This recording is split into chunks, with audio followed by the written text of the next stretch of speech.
Hey, it works. The internet, Yeah. it's working. Everything's working fine. So, everybody, Final Cut TV and Coffee, this is our normal Saturday morning thing. Eric, you're actually the first guest we've had on this show. No, I don't think that's quite correct, isn't it? On Saturday mornings, Final Cut TV and Coffee, yes. Yeah. This is a special edition. It's not Final Cut TV. Oh, okay. Okay, you So got me we there. have, this is Final Cut TV and Coffee.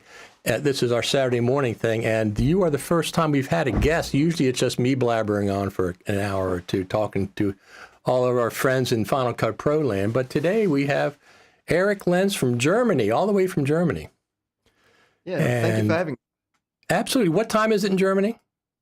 It's 4 p.m. 4 p.m. 4 sharp p.m. almost. Okay, so that's not too bad. I have trouble. Europe's not a problem. Yeah. Australia is a big problem. And Yeah. I'll tell you time-wise, I'll tell you why, because they have 5 different time zones in Australia, and one of them is 30 minutes different, not a whole hour. Oh, yeah, yeah. No, there's no way I can figure that out. I'm sorry, I cannot figure that out. I'm going to give you my time. You guys do the conversion yourself, because I just, I can't, half hour? What the heck is that? So here we got our first comments this morning. You can see the full screen, right, Eric? I can see the full screen. Okay. So I'll put the comments up as they come up, appropriate ones. Sean says hello from Michigan. Good morning from Baltimore. So you had Great. your debut. I guess you contacted me last spring. Is that when you contacted me? Yeah. Months ago, yeah. Yeah. And you had your debut yesterday, 1 o'clock Yes. Eastern. And as I expected, because of some of the titling, it created a lot of discussion, let's say. Let's just say it's a lot of discussion about things. And there's been a lot of discussion about Final Cut Pro for months, years, about, well, we'll talk about one of the specifics but in a minute, but there's been a lot of things discussed about Final Cut and people's different sides of the argument. Some people are in the middle. And Yeah. I tell you one thing that's changed, my opinion, and I bet you it changed 80 to 90% of the people that went to the Final Cut Pro Creative Summit. Yeah, I heard about that, but can you just summarize it in short? Well, this will be part of the discussion as we go on. But Okay. when you interviewed, I think everybody, right? It was Yeah. me, I think I looked up the date. It was May of last year. So although my opinion in the documentary pretty much is still the same, there's going to the Creative Summit really changed some things. And if you weren't there, you have to just take our word for it, the people that attended there. So this will be part of the ongoing discussion, because people, were you around when Final Cut was first released? Were you doing editing then? No, I was still in school back then. Okay. Yeah, and came to Final Cut years later. Okay. Well, when Final Cut was first released, there was a lot of controversy and discussion and back and forth. Oh, I'm going to drop Final Cut and I'm going to whatever. Some people were expecting Final Cut 8, a continuer from Final Cut 7. But when I saw Final Cut 10, I said, well, that's a brand new application. That's a version 1 application. It's not a continuation of 10.7. It's brand new. So that's how I accepted it. I said, okay, well, this is a new application. I'll get used to it.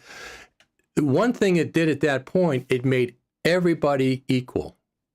Nobody had besides beta people, Steve Martin had it for a while. But most people most people started at ground zero, and I like that. I like that. I had a lot of years with Final Cut Pro 7, but I liked the fact that Final Cut Pro 10, everybody's starting from ground zero. So at what point did you start editing with Final Cut? I started editing with Final Cut maybe 5 to 6 years ago, I would say. Okay. And yeah, well, I was doing like little small projects, like short films, if you can call them that. And yeah, this got me into Final Cut because I'm a Logic user because I made music back in the day, and I thought, okay, yeah, Logic is great. Final Cut would be the next logical step, and then I downloaded it and fell in love with it. But in my beginnings, I had so many editing in Final Cut. I remember that even one of my first videos I put on YouTube was showing something in Final Cut, and I detached the audio, and I got a comment, never trust the man who detaches the audio. And yeah, but I I got over that over the last couple of months and really learned everything from the ground up again, and now I think I'm pretty confident in the application. You detached audio. Now, people get really upset when people detach audio in the Final Cut Pro community. You know, there's there's some curmudgeons in the community, and they don't want you to edit unless they do it. They don't want you to do anything that they don't do. So if they don't detach audio, they don't want you to detach audio. They are. It's silly. It's like ridiculous. Why is the tool there? Why is detaching audio available? It's because it's an option. But people get upset. Yeah. Don't detach your audio. Don't detach. Whatever. Yeah, but I for J and L cuts, and it was quite frankly pretty stupid. So did you edit? So you started with Logic. That's interesting because my background is also audio. I had a reel-to-reel recording studio for years, but I started with Mark of the Unicorn, Digital Performer, and then I transitioned over to Logic, and now I'm with Logic all the time. Even though I still have Digital Performer, I like Logic better. I know it better. I've been doing it for a while. Yeah. So are you a musician then? Yeah, I'm a musician, but currently my band projects are on hold, and there's a new one coming, but I can't give any information on that because I don't know either. Oh, okay. I was just wondering, could you see my guitar? Which side it's over here? Yeah, that's my. Yeah, I think it's a 71 or 73 Strat. I forget which. And I have a 69 Strat too, which is my baby, and I have some other guitars as well. So that's interesting. Yeah, I like. I didn't even touch a computer till the late 90s. Didn't even touch one till the late 90s.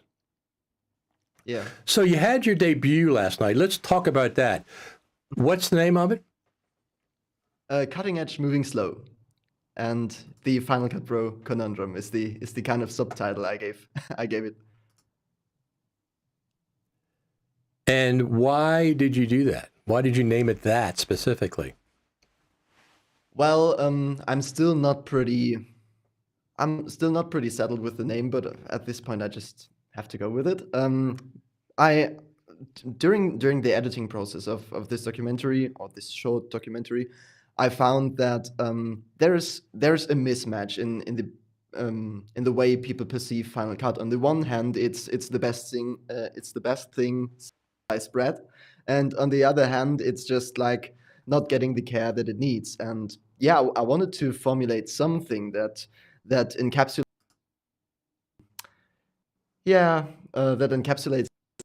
this wide array of ways perceived. And yeah, then I thought cutting edge because it is semantically close. You're editing something pretty obvious and then moving slow. I'm not too satisfied with that, but as I mentioned before, I just have to go with it now. No, I like it. No, I certainly like it. It tells what the documentary is about. It gives you a good clue of what's going on. So I know I like that. I'm just curious well,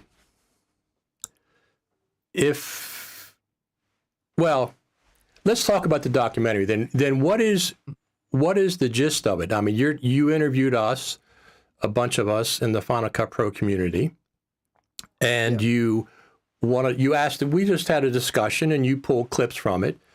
And were you looking for anything specifically? Sometimes when people do documentaries, they have an agenda. You know what I mean?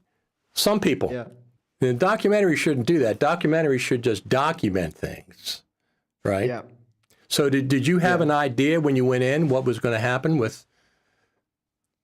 No, not at all. It is basically what I said in my little 10 seconds at the beginning of the documentary. Everybody had this strange feeling because it was May of 2023, and Final Cut hasn't seen any update until this point, and it was quite alarming. And there was this fire in the Final Cut community, which was reignited by the wave of everybody on YouTube switching to DaVinci Resolve. And I had a strange feeling. Can I trust Final Cut in the future? Can I build workflows around that?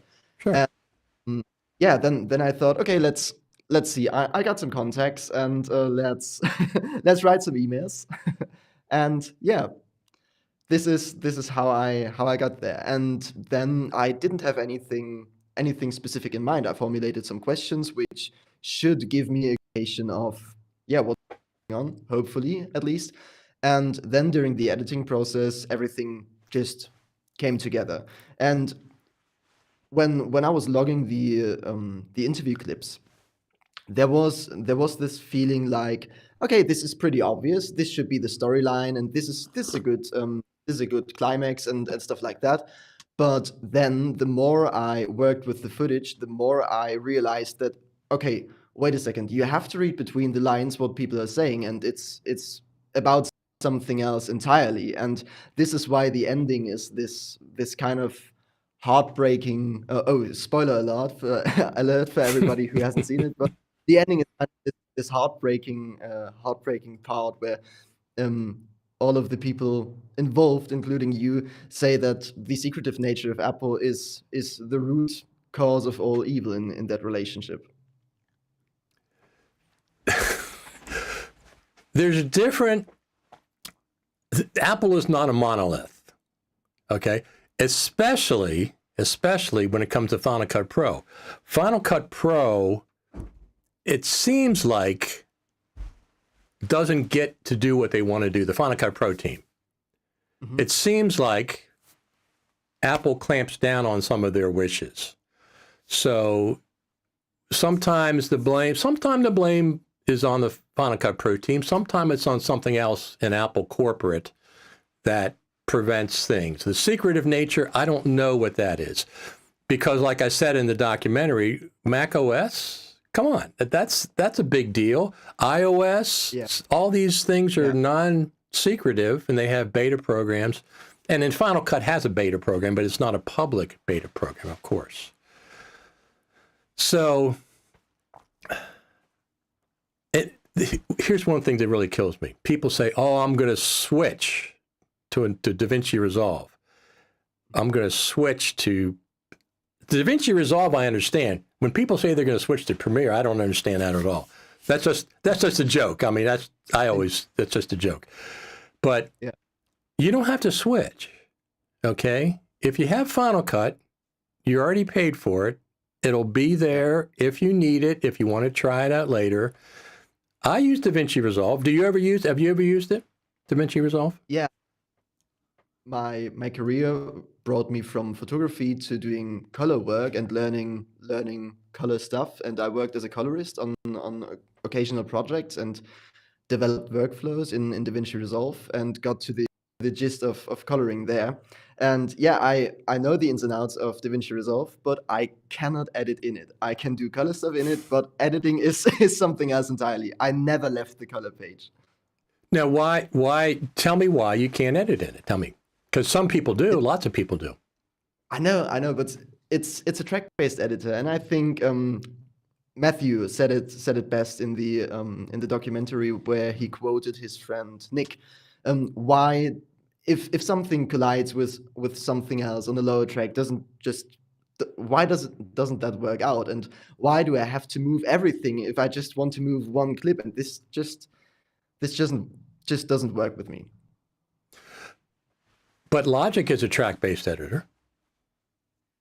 It really is, but in audio, this is like, I don't know, you have the tracks and you need them for a reason.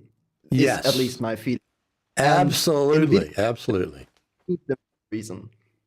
So I've said this, I don't mind tracks for audio at all.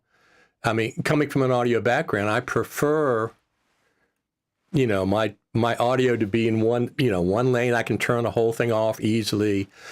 The thing with rolls, people that are on the Final Cut bandwagon, they always say, well, you have rolls. Yeah, but rolls are sometimes they're a little clunky.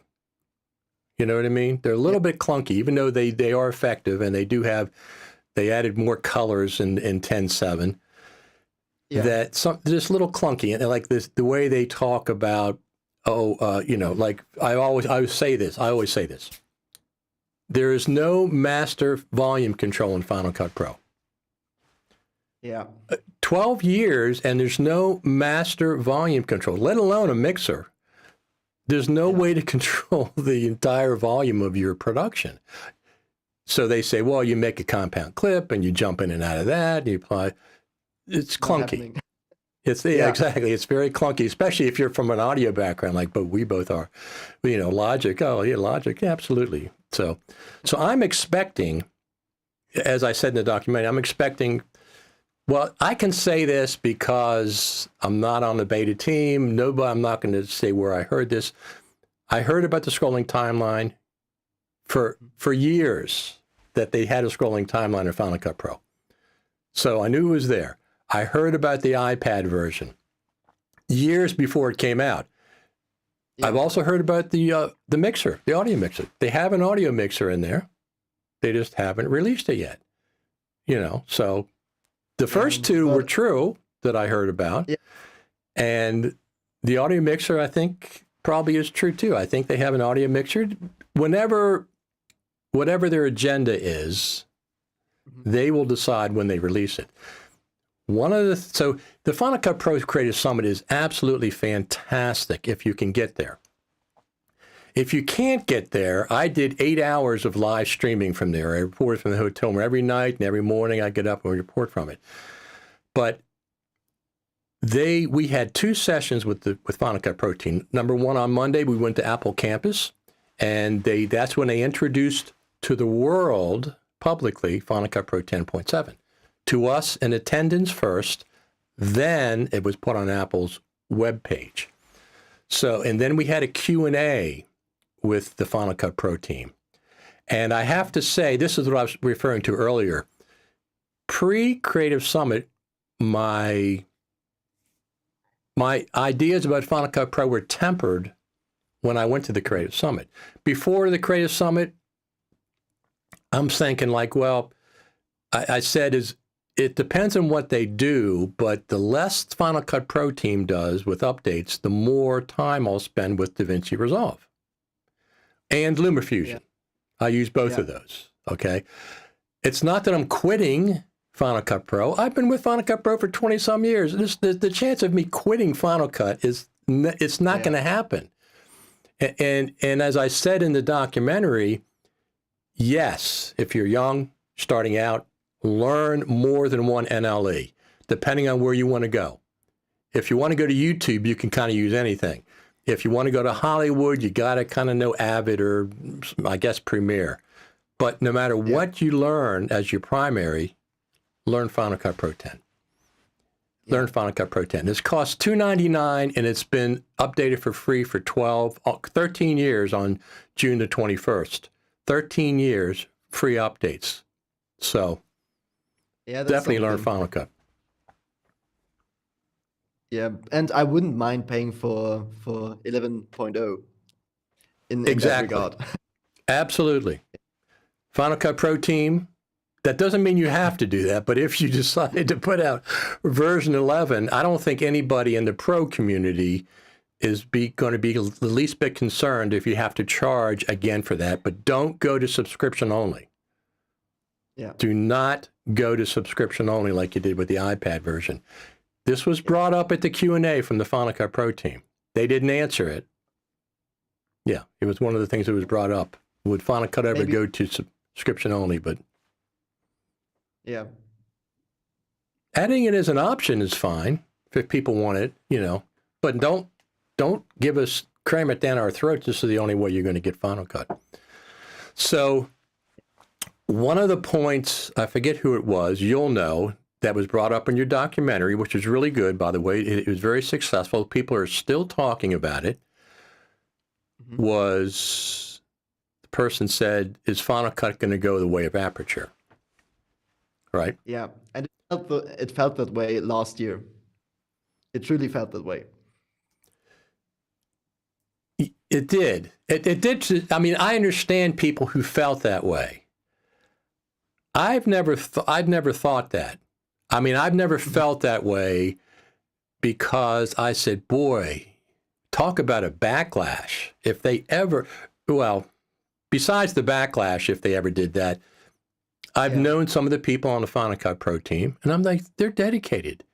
Unless, once again, something higher up at Apple did something, the team itself is dedicated. Now, there was a little bit of concern. I posted an article about the exodus from the Final Cut Pro team. There's a lot of people that have 5, 6 major players that have left the Final Cut Pro team, and that was concerning. That was very concerning. Now, I don't know if that's part of normal, you know, I got enough money now I can quit or whatever else, but I have a feeling that there's more going on there than that. So we have a comment here. Track-based audio editing is great if you EQ or other effects at the track level because one change affects every clip. No need to change dozens of clips. That's exactly correct. I don't know how the Final Cut Pro team is going to incorporate roles-based mixer. People keep calling it that, a roles-based mixer. I don't have no idea how they're going to do that, but I know it's there and they're going to turn it on. One of the things the creatives, I'm going to tell people things that the Final Cut Pro team told us that they didn't say, don't say this in public. One of the things, well, it's because, so let's go back to one question. In the documentary, the one person said, is it going to go the way of Aperture? So I've heard that for years. It's going to go the way, and people are making claims that it is going to go the way of Aperture. So we had a Q&A with the Final Cut Pro team. It was the very last session at the Creative Summit. Hundreds of people were there. They said, okay, we're going to open the floor up to, they introduced themselves, I think. There's 5 or 6 people on stage. Each person is a different part of the Final Cut Pro team / Pro App teams. There was one gentleman there that was in charge of the iPad version. That was his job. So they said, here's Q&A. Who has a question? And I'm looking around the room. I'm in the back filming. Oh, I'm not filming. I didn't film that. I'm in the back, though, set up. I'm looking around the room. Nobody's raising their hands. I said, well, then I got a question. Let me be the first question. Be the start. I'm not shy.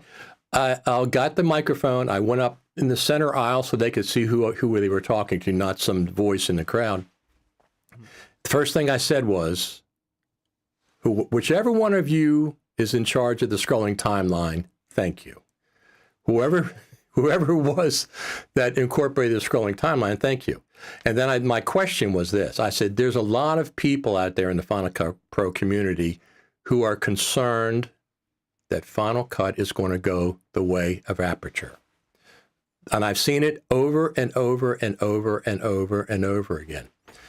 And their answer was, well, one of the people said, when they gave their answer, I said, can I quote you on that? And the person said, I'm not going to say who it was. The person said, I wish that you wouldn't quote me on this. But I can say this. Here's the answer. Not only do we have plans for Final Cut Pro for the next 6 months, we have plans for Final Cut Pro for the next 5 to 6 years. So they said categorically, no. Categorically, there's no way that Final Cut Pro is going the way of Aperture. That's great, isn't it? It is. It truly is. So I can say that, as a matter of fact, I was there. Now people can say, well, why do you believe? Well, why do you believe anything if that's the case? I mean, they told us in person no, and the people that were there, the enthusiasm at this Creative Summit was the best, I think, of any Creative Summit that I've been to. I've been to 2016, 2017, 2018, 2019, none in 2020 or 2021, and none in 2022, not in person. And this one in 2023, it's a combination of things. Number one, in 2019, nothing happened. In 2019, nothing happened. There was no update. There was nothing really new to talk about, so that was kind of frustrating. So there's three things that made this summit great. Number one, we had 10.7. Of course, we had the scrolling timeline, which was something that I've been complaining about for quite a while. Since Final Cut Pro version 5, not 10.5, I had a top 50 list for Final Cut Pro 5, and the number one was the scrolling timeline. So even longer than just 10. So I was ecstatic about that. So let's talk about your documentary some more. So it's been received very well, I think, right? It is. It is. I can't keep up with the comments. Let me just jump in here. It completely blew my expectations away. We are over 4,000 views, more than 300 likes, and is that right? Just give me a second. 120. Sure. It's amazing. I never did a video that, spread to the word like this, and I'm overwhelmed by the feedback I'm getting. And actually, there are many comments on either end of the spectrum to tell their story or give their opinion. And it seems that even though 10.7 came around and we got the scrolling timeline, thank you for that, but it still seems that the general feeling in the Final Cut community hasn't changed. And it also feels like people's relationship to Final Cut Pro is like a rubber band, and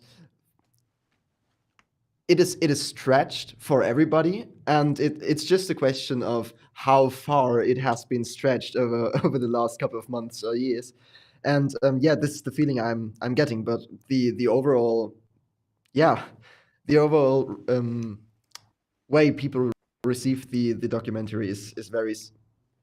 It blew my mind. It just blew my mind. No, it's very good. It's very, very good documentary. I've enjoyed it. I enjoyed being a part of it, and I also enjoyed meeting you. And also, it turned out really, really well. Absolutely. So you said that some of the comments are. I know you've responded to a few. I've responded to a few. The one person has said that the Final Cut Pro is end of life. No, it's not end of life. Yeah. I got that directly from the Final Cut Pro team. It is not going the way of Aperture. They have plans at this point for the next 5 or 6 years for Final Cut Pro 10. Now, I don't want to be dismissive of people who say they're going to resolve or whatever. I completely, listen, I understand that. I always have. I don't agree with it, and I am not going to, after 20-some years being with Final Cut, I'm not going to just willy-nilly throw that all away and say, well, I got to go with Resolve now. I can do both. I can use Resolve. I mean, I use Resolve for captions. I do it all the time. I'll take my thing out of Final Cut, go into captions. It's very easy to caption.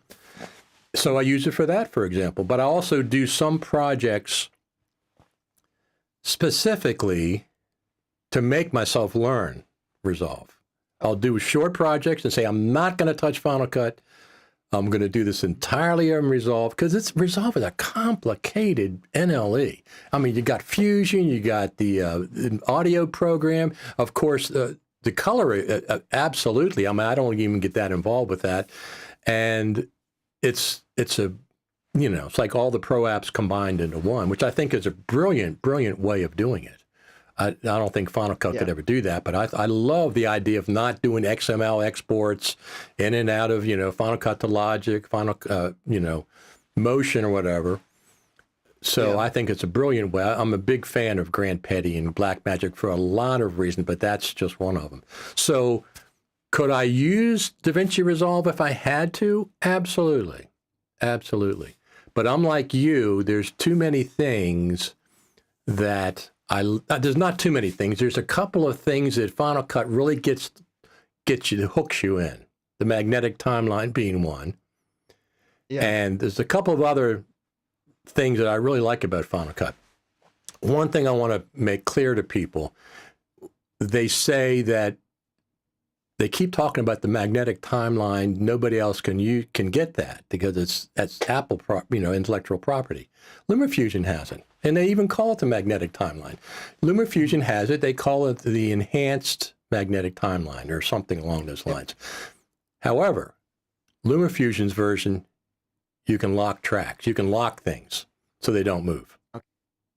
So they have the best of both worlds. They have a magnetic timeline if you want it, but you can also keep things stationary like titles, or in my case, a lot of times I'll use a title track over top, and I'll put markers in that title track, like at 1 minute, 2 minutes, 3 minutes, 4 minutes. I don't want that moving around when I edit. Yeah. Right? I want it stationary. So what I do is I put an anchor clip at the beginning of the timeline, 1 second, 2 seconds, just a slug, and I anchor the title to that. So it doesn't move around when I do the rest of the editing. But anyway, LumaFusion has a magnetic timeline. They call it a magnetic timeline. So the idea that it can't be in another NLE is not accurate because it's there. Let me just push a couple of these comments. Go ahead. Oh, and Resolve with its cut page is kind of on the way there, but still not quite. But it's making steps into the right direction. No, I agree. I wish they had, because the cut page is a scrolling timeline. I wish they had a scrolling timeline on the edit page, and they don't. But I'm not sure why that is.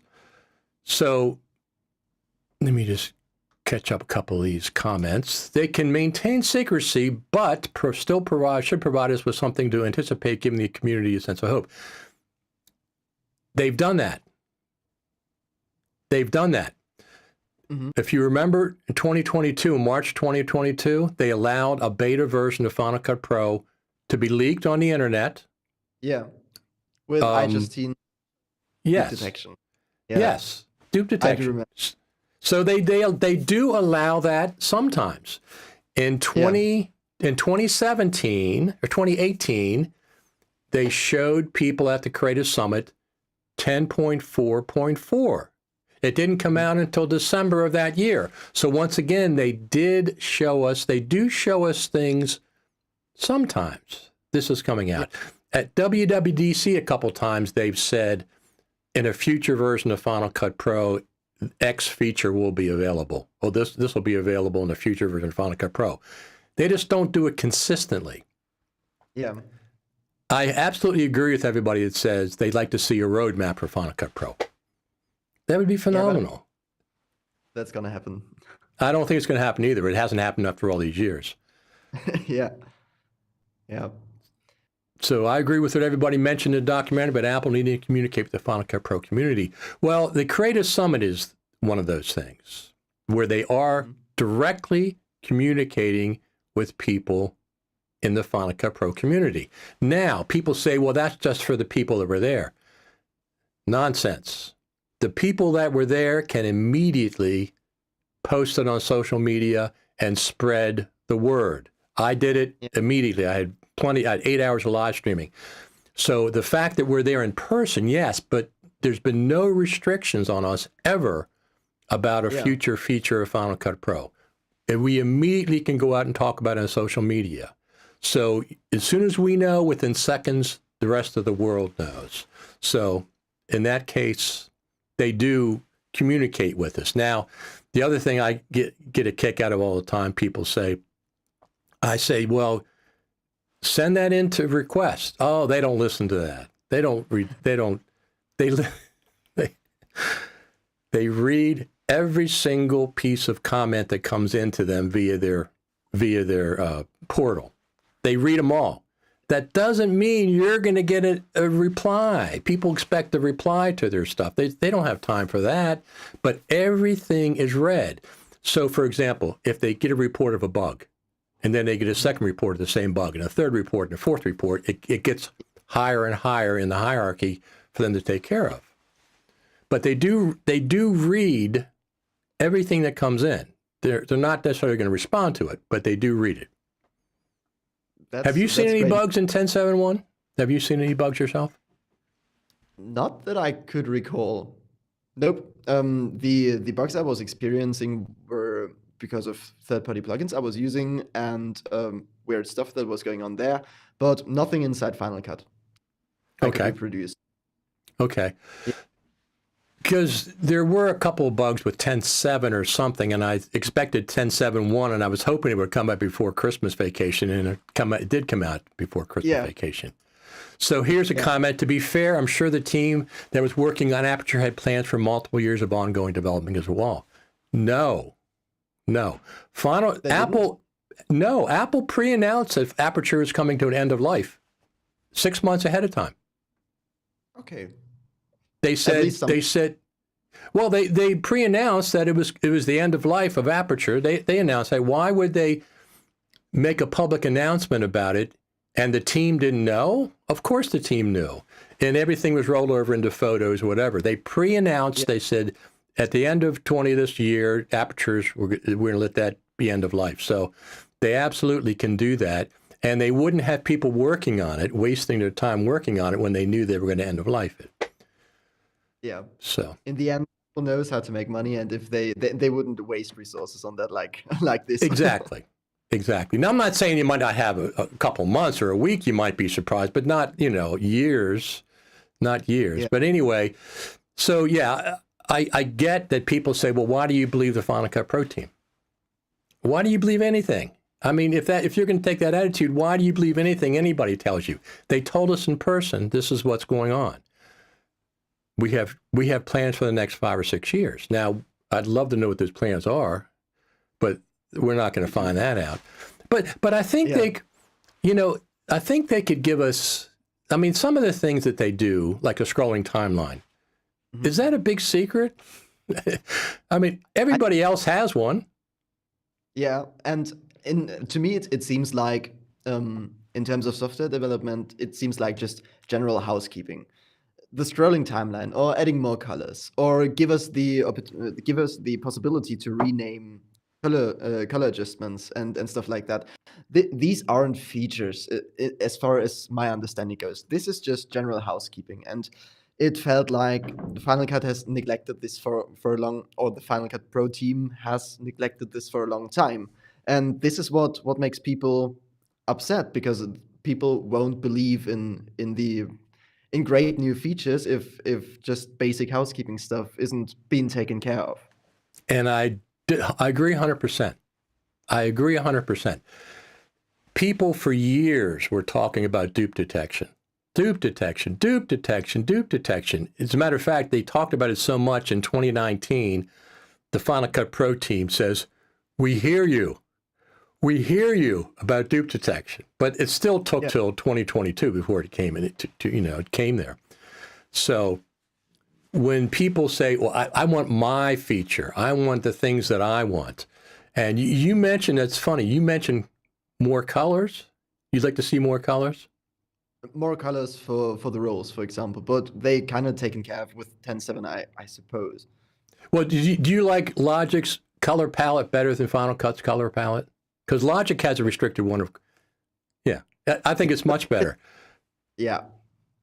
I mean, I'd like to see, a little more diversity in the color spectrum in Final Cut Pro. Yeah. Some of them are so close to each other. It's incredible. My poor vision, I did get new glasses, but my poor vision on the computer screen, I said, what color is that? What color is that? So I'd like to see, I'd love for Logic's color palette to be adopted over the Final Cut. Yeah. On the other hand, I can understand why the colors are more muted because we are dealing with video. We want to focus on what's going on in the viewer, and therefore the user interface shouldn't be distracting. So I get that, but it's Apple. They make stuff like the Vision Pro. They can figure out colors. I think so. Oh, I agree. I agree. And I do agree that, you know, that the colors are muted. I don't agree that the colors are muted is a good thing. I think the people that work should determine it. The end user should determine what they want. Okay, Yeah. if the color wise. So I would much prefer to have a color palette like Logic. It's restricted. It's not every color in the world, but it's visually, for me, I can distinguish a lot better. And also, I like the color code clips in the timeline and a whole bunch of other things. You mentioned a couple of things. Let's go over here real quick. So I have this list Yeah.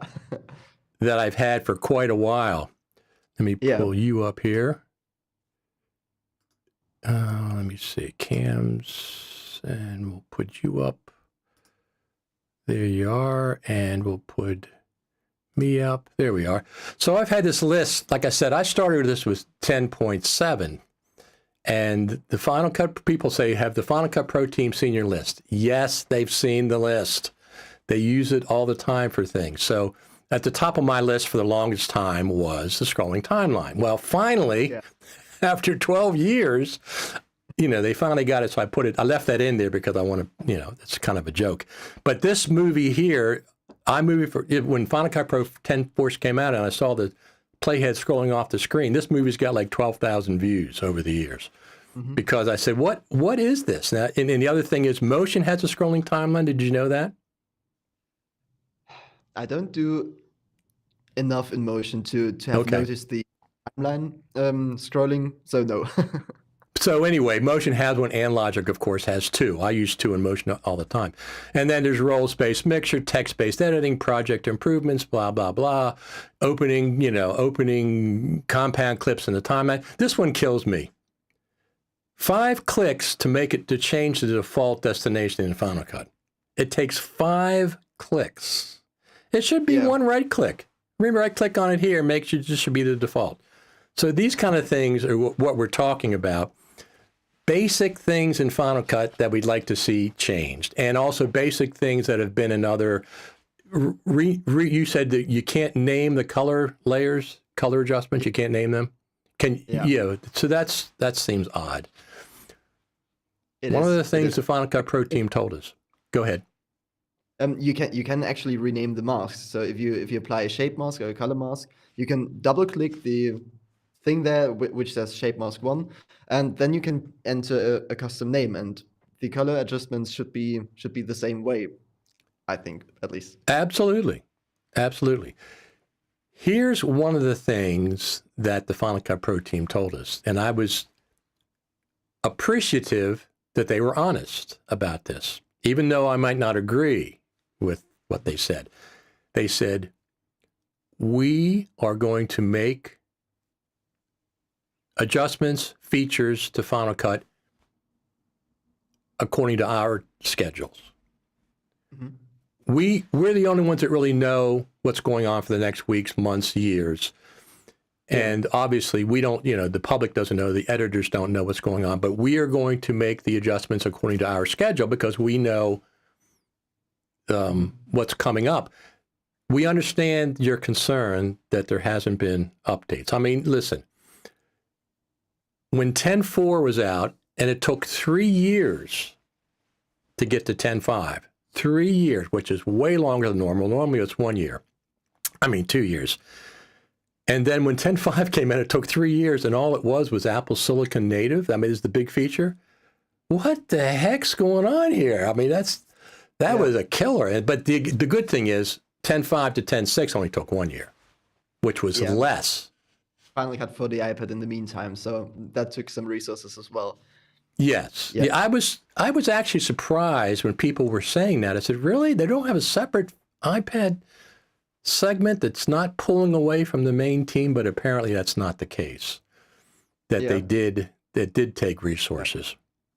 But one thing I'd like to add to this conversation is that it wouldn't be as bad if the housekeeping stuff was being taken care of, and then I would happily wait for features longer than in other editing apps, because Final Cut is very stable and very reliable. And if the Final Cut Pro to make sure that everything works and we have thought about everything, then okay, yeah, go for it. Take your time for a new feature. But in the meantime, something like the scrolling timeline or anything should be should be a possibility at least. No, absolutely. I absolutely agree with that. It's like I said, the Creative Summit changed. It tamped down on what I wanted Final Cut to do, because I saw what was going on. The Final Cut Pro team was so enthusiastic. They were almost exuberant to be able to show us these things. Now I think they're like 4 or 5 main features. Here's what I've noticed because I pay attention to details of updates to Final Cut. In the past, Final Cut 10.1, 10.2, 10.3, and 10.4, when we got those full number updates, there was a laundry list of features. There was a laundry list. There was big features. And a lot of us were expecting that to continue, including myself. But 10.5 didn't have it. 10.6 had a few features. 10.7 had 4 or 5 features. So what's happening now is, instead of waiting for a full number update and have an entire laundry list, they put out 4 or 5 new features with the full number update, and then they spread out the rest of the updates, the life cycle of that update. So 10.7 came out. We had 4 or 5 features. People were saying, well, it's not enough, but it's the beginning of the life cycle of 10.7.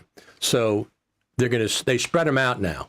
That's what I've come to realize. They don't give us the big update. They give us a good, solid update, and then features will be added at the life cycle. That could confirm the conspiracy theory that we are going to skip something, and 11.0 might be somewhere around the corner. I've heard this this anticipation, at least from many people, and there's reason to believe that, because why would you, in the current day and age where everything is moving so fast, why would you spread out updates like this and features like this? There's I don't know, don't take my word for it, but it's a general feeling. Well, everybody's, as long as you're professional, I respect your opinion. If you come in and say Final Cut Pro's not professional, come on. That's a ridiculous thing to say, okay? Of course it's professional. We've already seen it make movies, Hollywood movies. People use it all over the place. So come in with a reasonable discussion, and everybody's welcome. I mean, I'm not saying that you shouldn't start using DaVinci Resolve. If that's what suits you, then that's fine. But you don't have to get rid of your copy of Final Cut. It's still available for you when you need it. Yeah, it is. It is. It says Apple want to sell new Macs. They will either have to improve the product encoders or find a way to utilize CPU and GPUs better. So people talk about Apple being a hardware company for the longest time, but it's kind of blended in now, right? The hardware and the software. You can't. The hardware is meaningless without the software. So the software is absolutely a good part of the hardware as well. Yeah. So.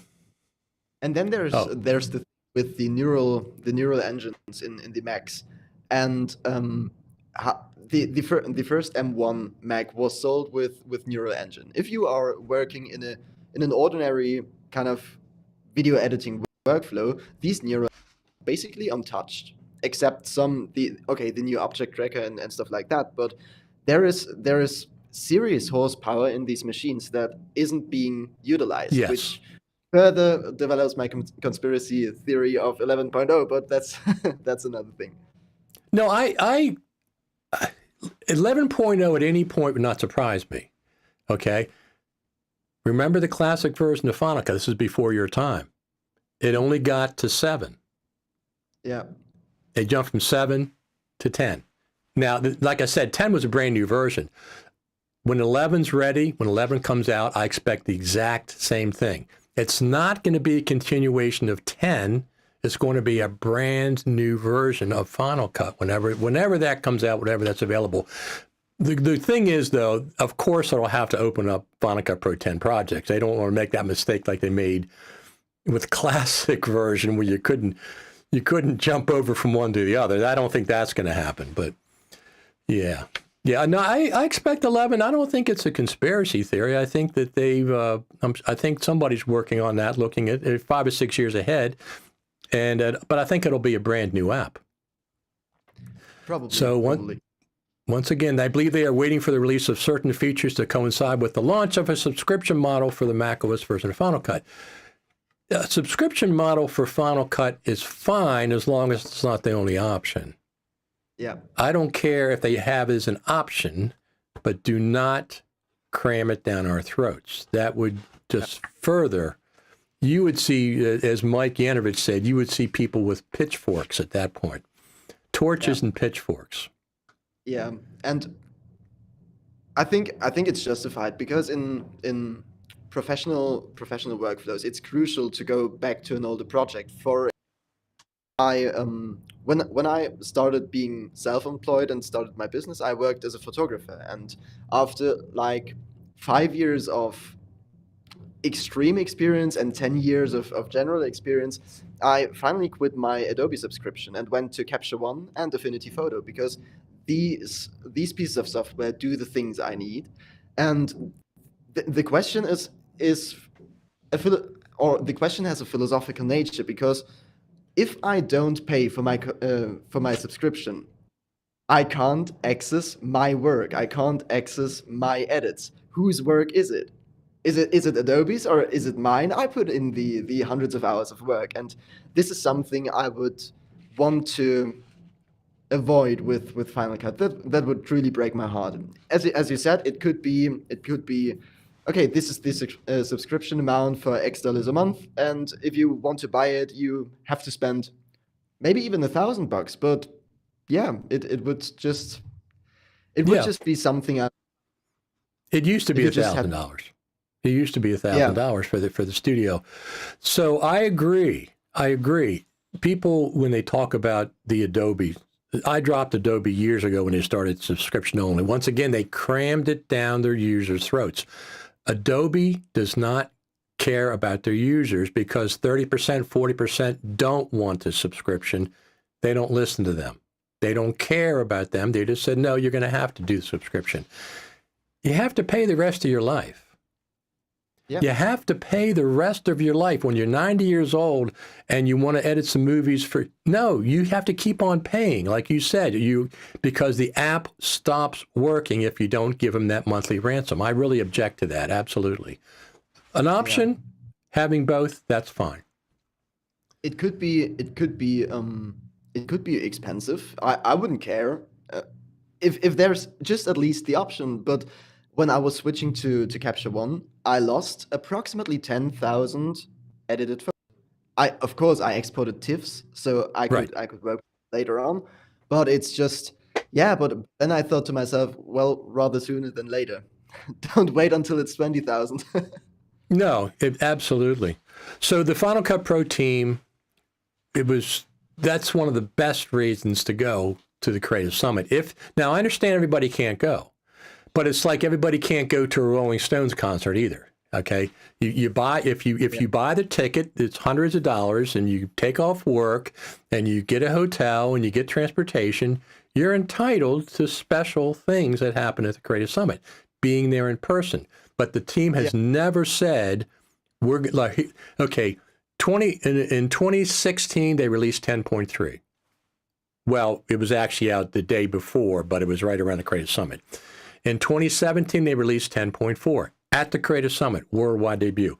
In 2018, they released 10.4.4. They didn't release it. They previewed it at the Creative Summit. It came out in December of that year. 2019, nothing. Boy, I tell you, I was aggravated about that. But I'm just being honest. I think people know. A lot of people were, not just me. But in 2023, once again, we're back to the worldwide debut of these features. Never once have the team said, we're going to show you 10.4.4, but don't tell anybody. No, no, that's not the way it works. You know instantly when we know, when we get to see it in person, the world knows because they encourage us to go to social media and tell people about it. So we went to Apple Park, and you're not supposed to take pictures and videos and stuff. They discourage that. They don't want you to. They don't even want you to bring a camera, so. Yeah. But I did get permission to take one picture inside of the Final Cut Pro presentation, and there's two people named Bill Davis in the Final Cut Pro community. Okay. I know both of them, but I always made jokes that they're like Superman and Clark Kent. I'd never seen them both in the same place at the same time, but they were standing next to each other. I said, can I get those pictures to resolve that? And they said, yeah. Bill said, that's fine. That's fine. So I'm not sure what this comment is. I would argue that Apple's version of AI background removal does not work perfect. I don't know any software that works perfect, so that's not a surprise. I use it all the time. I think it works pretty darn effectively. And then the Affinity Suite is amazing. Yeah, I keep hearing that. I use Pixelmator Pro all the time. Oh, me too. Me too. I actually use Pixelmator for like light edits and stuff. And if I have to go deeper, I go to Affinity Photo. But yeah, it is truly amazing. And they have this feature at the top left corner that you can just you are working in a Affinity Photo project, and if you want to do I have to do some vector stuff, I just switch to the designer persona, or you can go to the submenu and then open the project inside of designer, and this is an amazing workflow. And I thought to myself, wouldn't it be great if you could just all the Pro apps combined, if you could just click a button and be in Logic for your audio mix down? Wouldn't that be something? Well, that's what Resolve does. That's what I'm saying. They have tabs. Tab, tab, tab, tab, tab. I don't think they can do it with the current version of Final Cut. Maybe the version of 11, because this constant exporting XML and there's no real round tripping between the Pro apps. I mean, I can send a audio mix from Final Cut to Logic, but I can't go from Logic back to Final Cut. And the reason, at least this was the reason a year or so ago, the reason is because Logic doesn't care about video. Logic only cares about audio. So when you send it back, you're going to lose video information. And the reason that I found out is because Logic uses an older version of XML. Oh, okay. They use an older version. When Final Cut updates the XML, Logic doesn't necessarily update the XML. Theirs is 1 or 2 or 3 generations behind. They just don't, Logic doesn't care. Yeah. They don't care about the video portion. They just care about the audio portion. So you lose things in translation. But absolutely, if just imagine this, just like Resolve, Final Cut Pro on one tab, and then you had Motion on one tab, and you had Logic on one tab, and you had Compressor on one tab, it would be phenomenal. Be absolutely phenomenal. Now, you said you did color, right? You were a colorist, or you do. What would you like to see? I hear colorists all the time saying that, the color in Final Cut Pro should be improved. What would you like to see?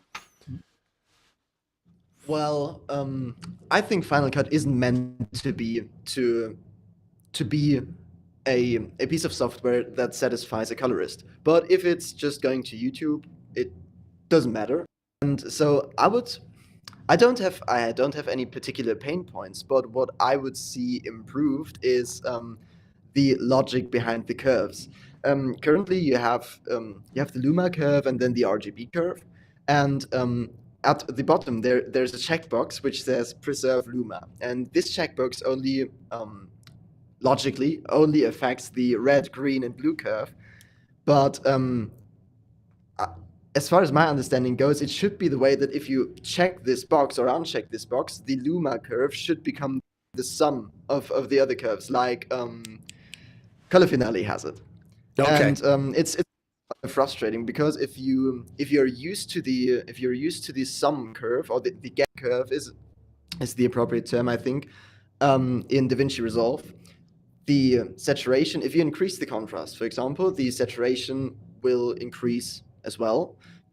And if you do this in Final Cut, you are only affecting the luma information. And this is Oh, why I'm okay. kind of, yeah, struggling. Oh, very interesting. I didn't, I'm not a colorist, and I say this all the time. My two pro apps are Logic and Final Cut. I don't have the inclination to learn motion at a deep level, and certainly not an inclination to learn color like in Resolve and things. I say this all the time. I'd rather pay Mark Spencer, $49 to develop a plugin than spend the time learning it. I just don't have the time. I love Logic and I love both Final Cut both. So that's where my passion and my learning. I mean, yeah, I can do basic things in Motion. I can open up a title and put something in that's not available in there. So Rhett says he loves the scopes in Final Cut. Are the scopes in Final Cut Pro pretty cool, or? I think they're beautiful. DaVinci Resolve is like, do you know when the cable guy comes to your house? Or I don't know if that's a thing in the US. Oh yeah, but in absolutely, Germany, absolutely. the cable guy comes with his iPad, and he goes around there and has some very ugly engineering scopes up there. And DaVinci Resolve feels like that, but in the end, it's for color industry standard, and this is what you would expect. So yeah, I can kind of get the philosophy behind that, but the scopes in Final Cut are definitely more pleasant to look at. Okay, so that I've heard that from other people too, that they're visually more pleasing. So some of the comments, let me go over here. Some of the comments, you have 119 comments, and I keep when the one person said, "Oh, it's end of life," it's really not end of life. I mean, unless something extraordinary happens in the world. If UFOs land, maybe at that point everything is going to be end of life. But as far as we know, I mean, and I like the Final Cut Pro team. They watch these live streams. They watch these all the time. So we always, this group of people that show up here on Saturday mornings, we always say we love the Final Cut Pro team. Please, you're doing a great job. But that doesn't mean that we don't want to see more features faster. That's not what I'm saying. I'm not going to make excuses for them. They have to take care of themselves. I want more features, and I want them to come out as fast as possible. People sometimes say, well, this always killed me. Oh, no. I don't want feature creep. I don't want software bloat on Final Cut. Come on. They're not smart enough to know how to incorporate features without bloating it. And, one of the other things people always say is, oh, I'm interested in performance. I don't want to see the performance bogged down. Okay, well, we're on Silicon Max at this point. The performance and stability should be a baseline of any update. It's not a feature, okay? It should automatically be, this is where we start with stability and performance, and then we build on top of that with adding features. Eric, do you have go ahead. Sorry? Go ahead. In the end, it's a selling proposition, isn't it? The vertical integration. And as you said this should be the bottom layer of everything they do.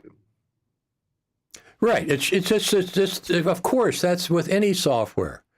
Nobody wants to see features added and then the thing bogs down. That's ridiculous. That's not a feature. That's just the basic standard. Now, do you have what are your couple of features you'd like to see, bigger features for Final Cut going forward, the next couple of ones? You mentioned renaming the color layers.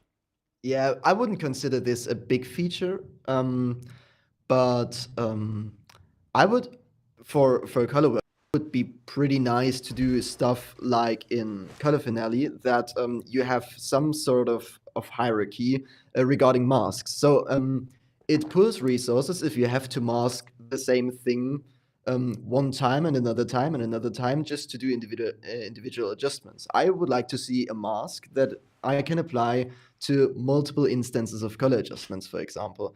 This is something huge I would wish existed, but on the other hand, I'm definitely not smart enough to understand how this would work with the current architecture with the Right. inspector, because Right. definitely break. Yeah, Well, and on the that's other hand, go ahead.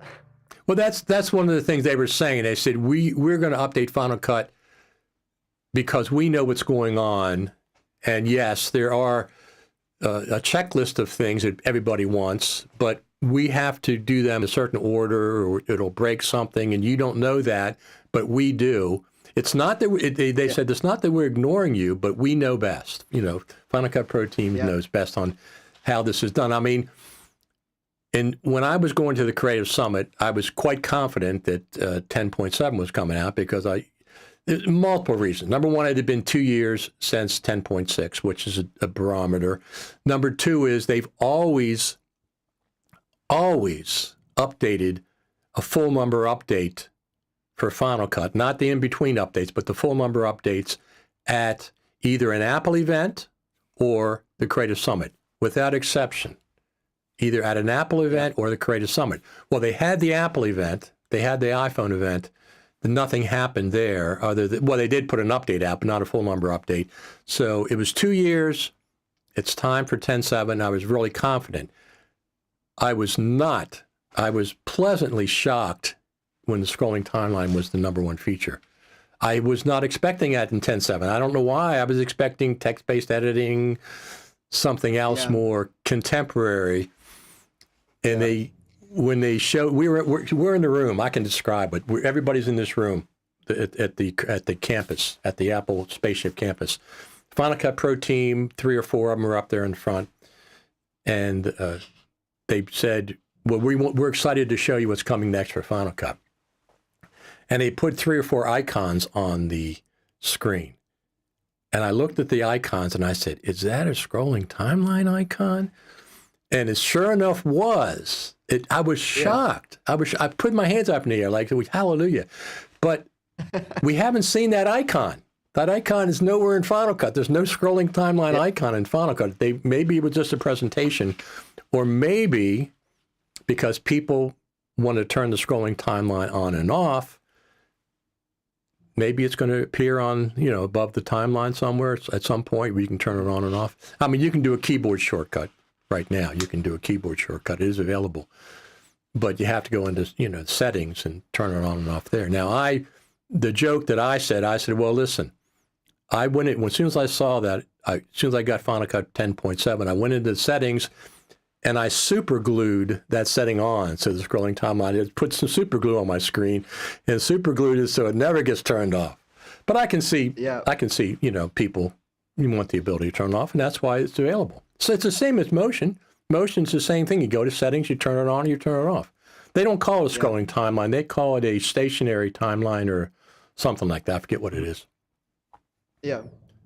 Yeah, but this would truly be something. I remember when we talked in last spring, we were both agreeing on the logic setting, which is I forget how it's called. Is it advanced mode or show more options or something? Advanced options, yes. This would be something for Final Cut I would really enjoy, because on the one hand, it's pretty clear that Apple aims at, if this is the user base, not Illuminati, if this is the user base, right, and Hollywood at the top, and I don't know who is at the bottom, but they aim right at the center of this. And I take advantage of that Final Cut is so simple, but sometimes I wish Final Cut had the confidence to let me go and, okay, you know what you're doing. Just rearrange the windows how you like to work, or how your monitors are set up, or something like this. Yeah, absolutely. Absolutely. I say it. Over the years, I'm listed on Apple's website for Final Cut Pro in 2 different places: my FCPX.tv website, and then I have the Final Cut Pro radio podcast that is it's already entered its 9th year. And, I've said I don't need training wheels. Okay. I understand that you want to keep Final Cut Pro somewhat simplistic for people, but I want to be able to dive in there. I want to be able to dive in. Keyframes, right? I made this joke. Did you know Final Cut has a hardware controller for keyframing in Final Cut?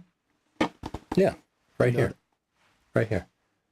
It's an Etch-a-Sketch. This is a hardware controller for Final Cut. I'm only kidding, of course. Etch-a-Sketch it's an old toy from my childhood days. Well, I wasn't sure if you knew what it was, but I always say that keyframing in Final Cut is like keyframing on an Etch-a-Sketch. And it only has two directions, up, horizontal, and vertical. That's all it has, so you have to stair step if you want to go diagonal. But keyframing, I'd like to see keyframing in the viewer better. I'd love it if the motion keyframe editor somehow arrived in Final Cut. That would be phenomenal. You know, we've talked about, people have talked about this for a long time. Compound clips open up directly in the timeline in place that doesn't jump you to another timeline that has no relationship to what you're doing in the current timeline. No, just open up, click on it, opens up right there, and then goes back. Yeah. One of the things that I learned at the Creative Summit, Steve Martin pointed this out. When I do, like, for example, this live stream, I'm recording your video separate, I'm recording my video separate, and then I'm recording the program video separate. So I have 3 different video files. Sometimes the audio and video are out of sync a little bit, right? Mm-hmm. So in Final Cut Pro 7, you could go into the clip and adjust the audio and video sync. And as you did that, little flags would come up to tell you that the audio and video were out of sync by 1 frame, 2 frames, 3 frames, or 4 frames. Yeah, that's pretty genius. Actually, it is. And I do that. I adjust things sometimes, but especially internet stuff. There's a window, I forget what it's called now. It's timeline something or time code something. And you can go in Final Cut and open this window up, and it'll show you the time code of the audio separate from the video. That's neat. So if you take the video and audio out of sync, the time codes don't match. Mm-hmm. So Final Cut knows that the audio and video are out of sync, but there's no visual indication that happens now. So that's interesting. I didn't know that. That was one of Steve Martin's tips. We had one of the sessions was great sessions, tips and tricks sessions. So I recorded that entire thing. I recorded iJustine, the entire iJustine presentation. I recorded the intro presentation. I recorded Storm Smith, which did a hard of hearing, people that are deaf with captions and all that. She did a great job. And then I recorded the tips and tricks. I have all those completely recorded. And I recorded with my Lumix S5 Mark II X, so I had really good, high-quality recordings. But I'm not publishing them. I'm just saying I recorded them, so if Future Media Concepts wants to do something with them, they can. A lot of SDR and HDR in an HDR timeline. Love how Final Cut Pro conforms SDR footage to an HLG. Okay, that's true. It seems to be a lot easier than it used to be, but everything would be like bright out of, especially the iPhone footage. So many times people say, "Oh, what's wrong with my?" Yeah, you got to read the manual a little bit. Yeah. This is a funny comment. If UFOs land, the aliens are totally going to implement text-based editing in Final Cut. Yeah, there you go. Yeah, but text-based editing is actually quite a thing. I want to see it in Final Cut, but I just am not smart enough to figure out a workflow around this. Where would this be in Final Cut? How would you use it? And I find the implementation in Resolve kind of meh. It's like, it's there, but it feels like it's there, so it's there. Be happy and use it. But it doesn't feel as intentional as you could create a workflow around that. Well, that's why the Final Cut Pro team's going to do a better job with it when they bring it in. Yeah. So, people say, well, text-based editing, I don't, some people say that they're not that concerned about it. It's not for music videos. Okay, it's not for if you're shooting concert footage and it's at a concert. That's not what text-based editing is. It's for dialogue-driven stuff. It's really, Yeah. really cool to be able to go through. I use Descript right now. It's one of the best audio editors out there. And you can go through, your paragraphs. When I do the Final Cut Pro Radio podcast, it's all audio. And I go through, I don't want this whole paragraph. I'm just going to highlight and delete it. You don't have to listen to it. And, in Logic, you have to listen to everything, and then you can delete. Yeah. But you take out text, you can take this sentence and put it later in the thing just by dragging. It's really, really cool for dialogue-driven stuff. And I agree that Logic's version it's basic, but it's a good first version. But listen, I go to NAB every year. I'll be going again this year. Last year, Avid, Premiere, Resolve and Premiere both introduced text-based editing at the same time. I think Avid's had script sync, right, for a long time. They've had that for a long time. So everybody has that. And I was like, Final Cut, you don't have this yet. And I was kind of suspicious that it was going to show up in 10.7, but it hasn't. But I think it will show up in 10.7, just not yet. They wanted to do these features first. I think they're working on that because Apple's so big on accessibility and stuff. And one of the things that the Resolve version does, not only text-based editing, but it has audio. You can caption everything in the timeline once you get it down there. Yeah. You can have captions and you can adjust them and everything. So I'd be surprised if that doesn't happen. Yeah, that Let me see. Might be used to many, but let us be able to buy the program outright. Absolutely, absolutely.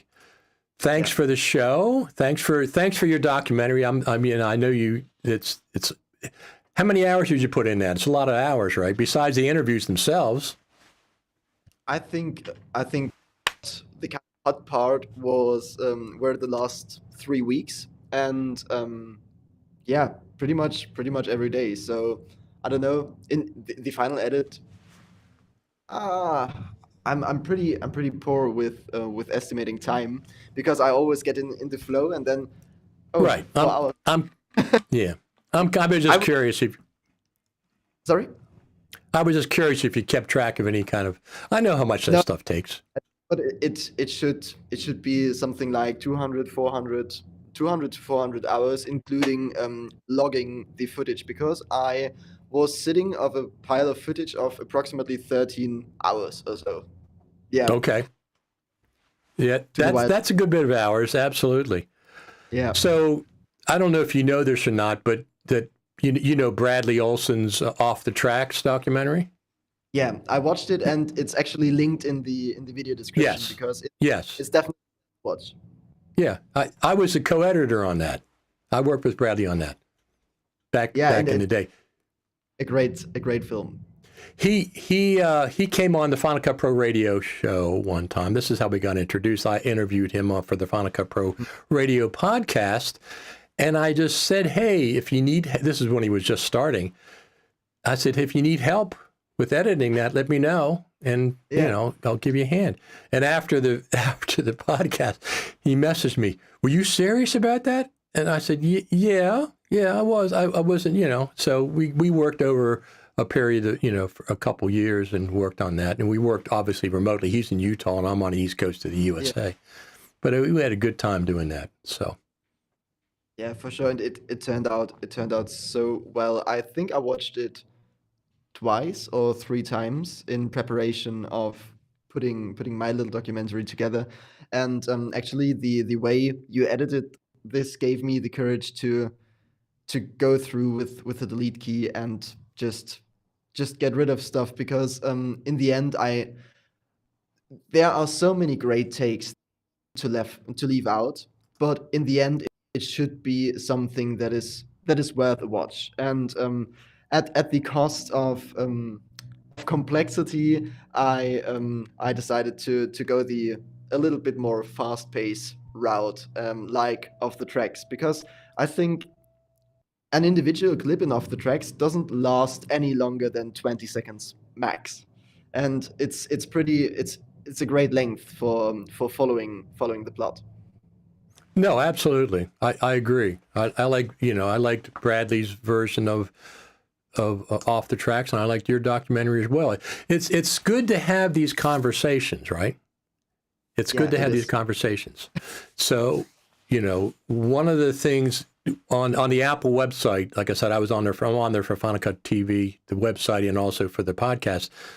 And they say Final Cut FCPX.TV, and they say Final Cut Pro commentary, because that's exactly what I do.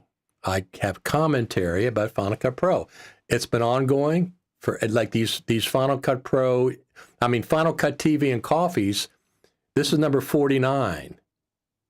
I think I've got every Saturday I've been on here talking about Final Cut, and we'll be approaching 1 year and 3 more episodes. But Yeah.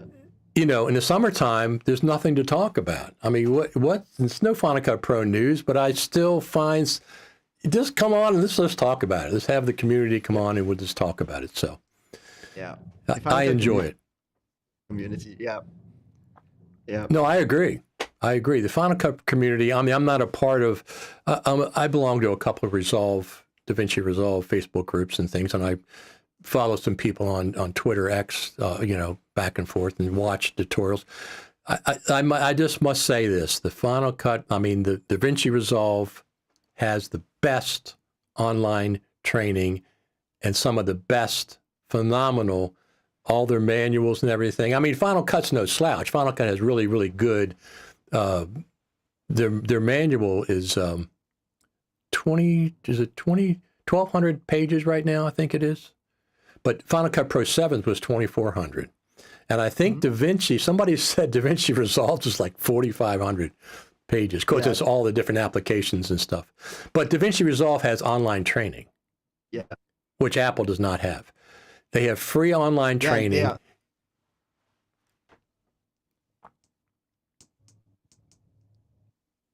I think you froze up a little bit there for a second. I think my video. Yeah. Yeah. Don't worry. That's okay. But yeah, they have free online training, and they have every year they have courses that you can come online. You can take they have videos and stuff of their training, but they also have courses several times per year where you can join in a group of people and just do it live, like for a week each session. And I've often started those, especially the Resolve. I don't get in, like I said, in color. And Fairlight I'd be interested in, but mainly editing. I want to learn how to edit a little faster. And I take some of those classes, and just the fact that they have them is phenomenal. Yeah. They put the time and effort, Grant Petty and their crew. And then the other thing is, I was watching their last live stream, and they came out with the iPad app, camera app for the iPhone.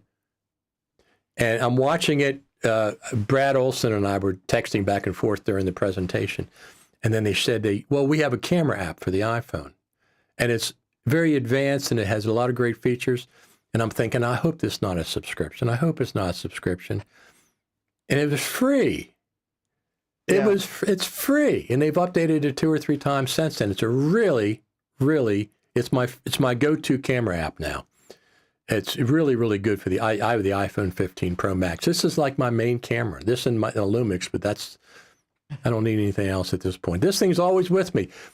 Have you worked with any Apple Log off the iPhone? It's not yet. Really, really good. It is groundbreakingly good because you don't have the sharpening and the oversaturation and the high contrast and stuff. It's all up to you in post. So I shoot with this all the time. Not every time, but a lot of times with Apple Log. The Apple app, the camera app, only lets you shoot in ProRes HQ. Okay, Apple Log. But the Blackmagic camera app, you can shoot in all 4 or 5 flavors of ProRes, and you can shoot in H.264 or H.265 in Apple Log. I don't know why they do it and Apple doesn't. That's one of those questions you know. Storage would be the first thing that would come to my mind, but they have reasons for that. I'm sure. Well, the app take control over that. Yeah, the app version, the camera app people are a little different than the Final Cut Pro team. I'm sure they talk to each other some of the times and all. So do you have anything else you want to talk about your documentary? It's got thousands of views and and they're still coming in. Oh yeah, they will be, because it just started. I started posting links to it yesterday, about 24 hours before it went live, to all the different Facebook groups and stuff, and on Twitter, because I wanted people to see that. Oh, absolutely. There's one thing I would like to get out, because this is a thing Matthew O'Brien said. So full credits to him, and unfortunately I couldn't fit it in anywhere in the documentary. And he said, this is touching on the advanced options we were talking about earlier, and he said he enjoys that Final Cut is so simplistic, but on the other hand, if you want to get everything out of Final Cut, you have to rely on third parties. And he would like to see the pendulum swing a little bit more towards not the other side, but at least the center of the spectrum, because he said currently it feels that everybody is third party. So you said you are using text-based editing. I'm using Gling for my text-based editing if I have to do stuff like that. And again, there are certain functionalities that, of course, I want Gling and Descript and Timeball to have a team and to be a company. But Bob making fishing videos on YouTube, he would like to cut out silences, or he would like to follow his script. And yeah, this is something Apple should keep in mind, that the pendulum for more professional workflows swings a little bit more towards the center of the spectrum. He again, full credits to Matthew for saying that. It's a great take, and I wish I could have put it in there anywhere, but yeah, unfortunately it didn't fit. So are you saying that you want Final Cut to depend less on third parties? Yeah, less on third parties. Yeah, this is one of my main things. This is a list for native features for Final Cut Pro, not a list for third-party plugins, add-ons, workarounds, or hacks. Native NLE features.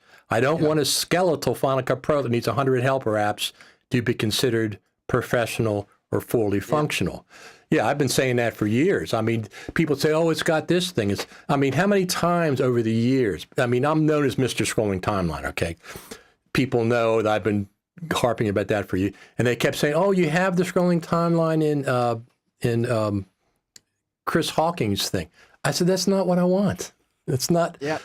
I don't want it in a third-party application. I mean, there's a couple of things, yes, that perhaps a third party can do better. And the Final Cut Pro team even mentioned that. And one other thing, they said there are some things that they will leave the third parties, but not dozens and dozens and dozens of basic features. Do I want a third party to do dupe detection? No. I don't want a third party to do dupe detection. I don't want a third party to do a scrolling timeline. These should be native features. One of the things the Final Cut Pro team said during the Q&A, they really liked DaVinci Resolve, and they gave it a high compliment. So it isn't like they, don't know it exists and don't know it's out there. Yeah. They gave it a really nice compliment. I forget exactly what they said, but they did mention DaVinci Resolve specifically. They didn't mention Premiere. They mentioned DaVinci Resolve. So I really like the fact that they brought that up during a Final Cut Pro Q&A with the Final Cut Pro team. So Rhett says, what's the doc title? And the doc title is Cutting Edge, Moving Slow. Yeah. Okay, the problem with all the third-party stuff is obviously collaboration. That's only one of the problems. The other problems is these should be native features. A lot of these things should be native features in Final Cut. Okay, and I don't want to depend. So if Final Cut is known for its reliability, and every time you incorporate something third-party, you're giving away a little bit of that reliability, or you're putting that reliability in the hands of third-party. is the plugin developer, or will the plugin developer be around in the next 2 years? But nobody knows. And yeah, it's not optimal. It's yeah, really not optimal. No, it's not. I mean, these are some. The Final Cut Pro team hears us. Okay, they watch social media. They get the reports in their portal. So people, let me just go here real quick. Right at the top of the page here. This is fcpx.tv. Send your requests, bug reports, feedback to the Final Cut Pro team. All you have to do is click there and it takes you right to the portal. Yeah. I put it up there years ago because I kept forgetting. I know it's in Final Cut. But yeah. I kept forgetting I don't know, URL, bookmark it somewhere or whatever. FCPX.tv, this is basically stuff that I want to know for myself. So I put the link there. It's always there. It's easy to remember. FCPX.tv, go to there and get the link. You also got the trial for 90 days, free 90 days. And they haven't, they did it during COVID and it's still there. 90-day free trial. Come on, that's great. And then also you can download the Final Cut Pro 10.7 user manual from that same place.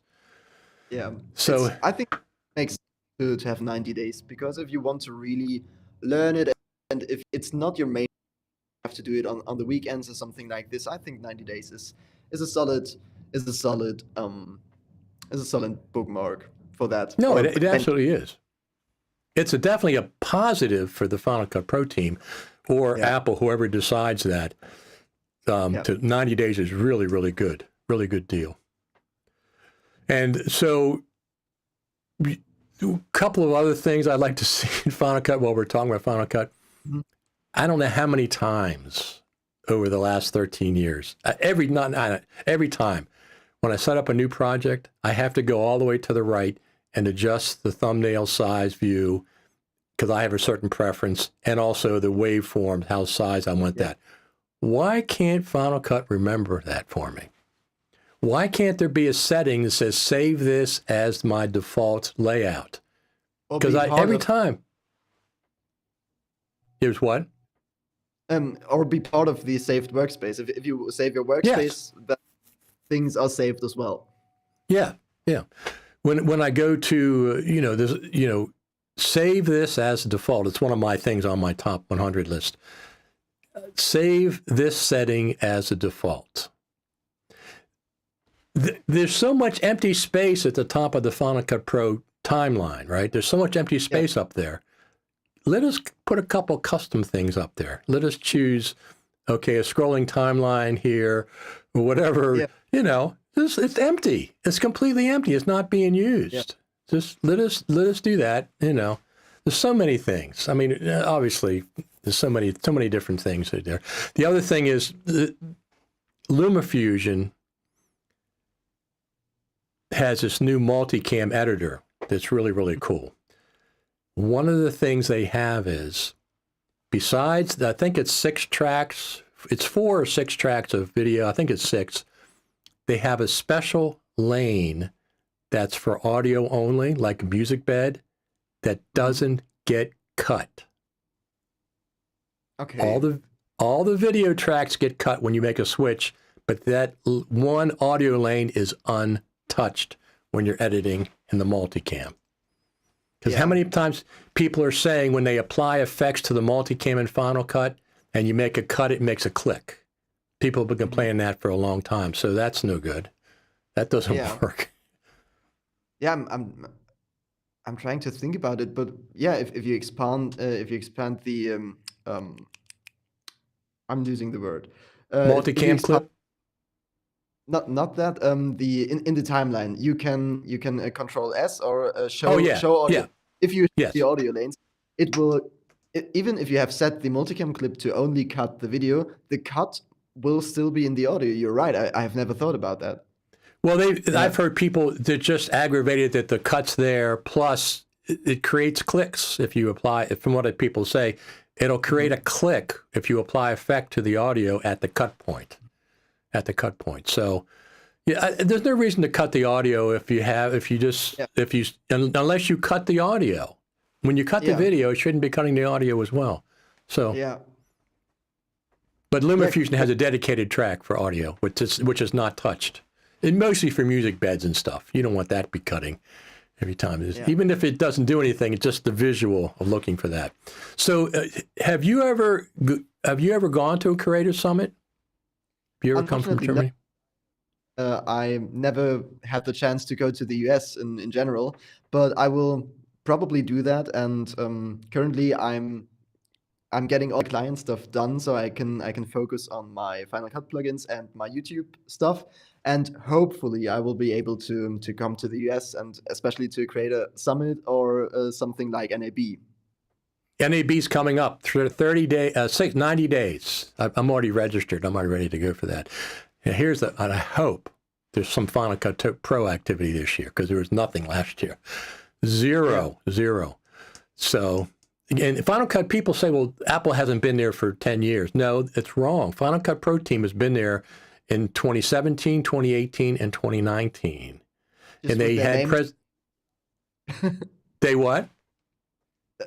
Did they flip their name tags around and like in Apple fashion, lurking in the dark, seeing what others are doing? Well, they're always there. The Final Cut Pro team is always there because they got to talk to developers. But I'm talking about public presentations.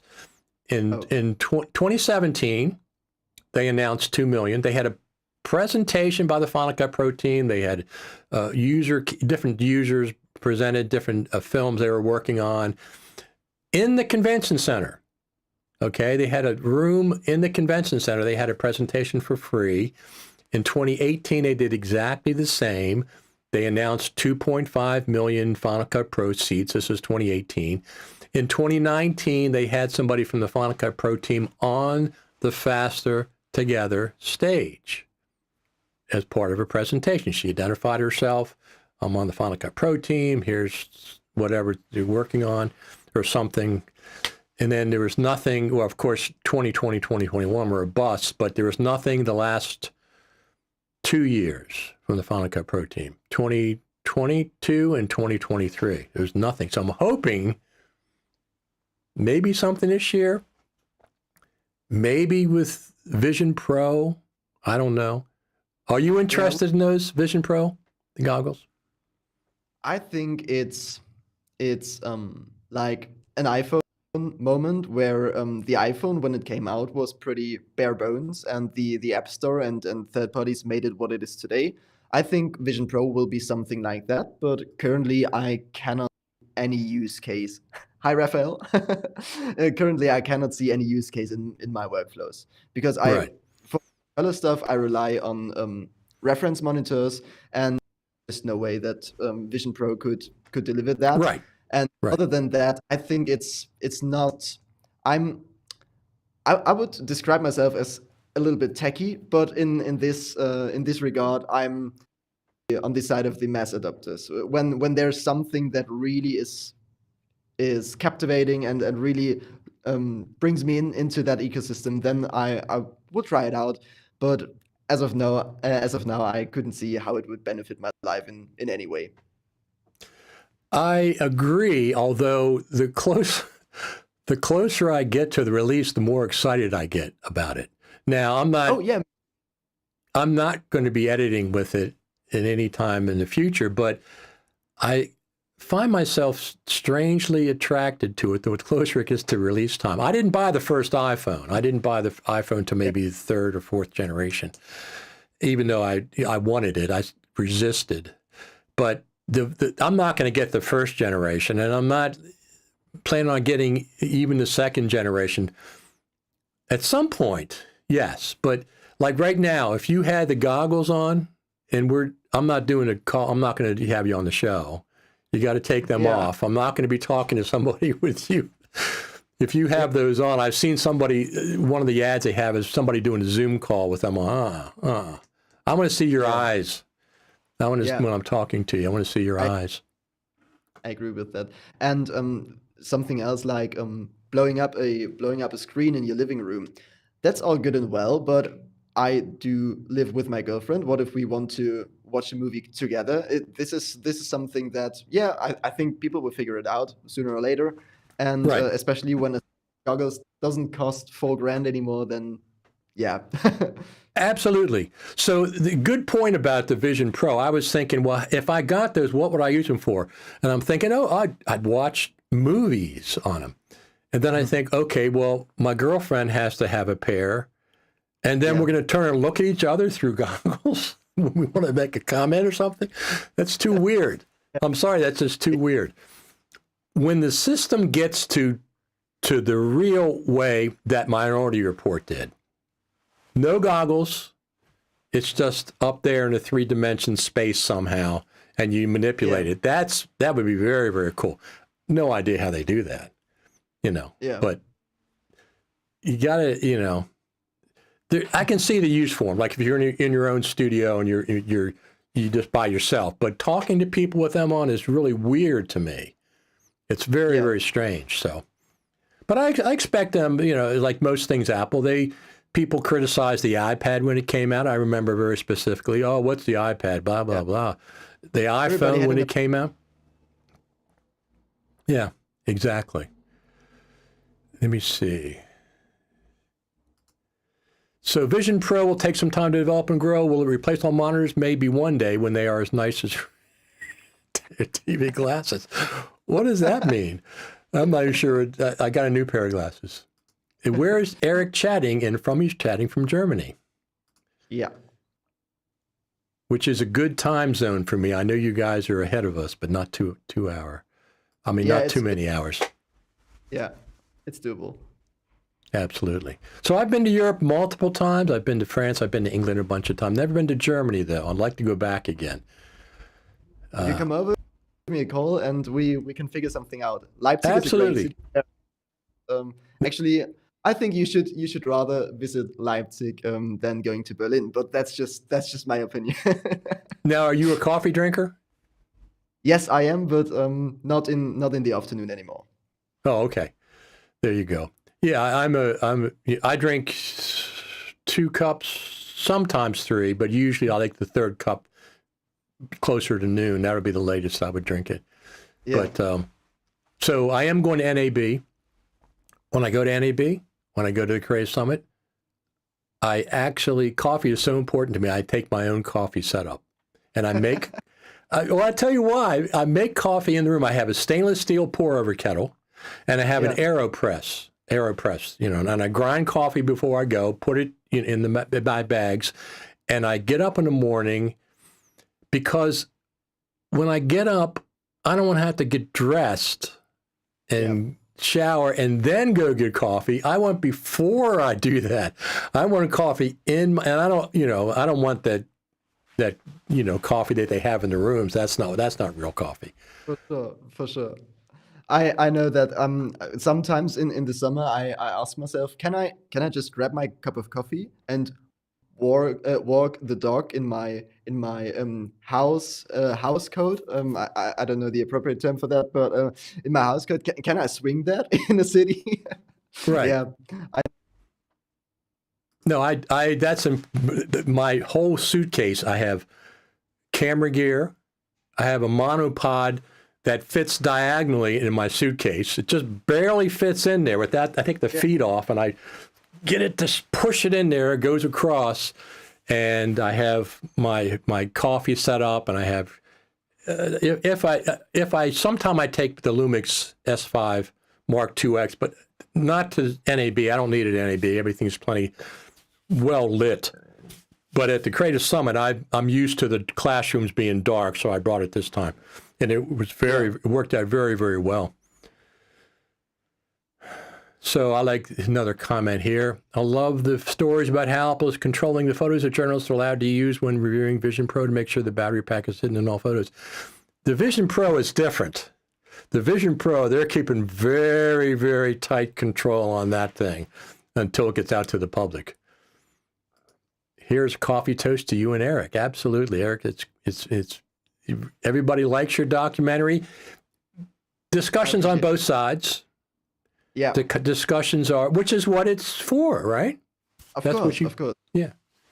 people switching to DaVinci Resolve, but you don't have to switch. You can use both. I use DaVinci Resolve sometimes, and like I said, LumaFusion. But I mean, I'm not going to switch from Final Cut. I got too many years, and I really like it. It's not the dedication is one thing. The fact that I have all these years in it, I like it. It's like I said in the documentary. It's just more, for some reason, it's more fun to edit in. Yeah. But I wish it had more exposure to advanced controls.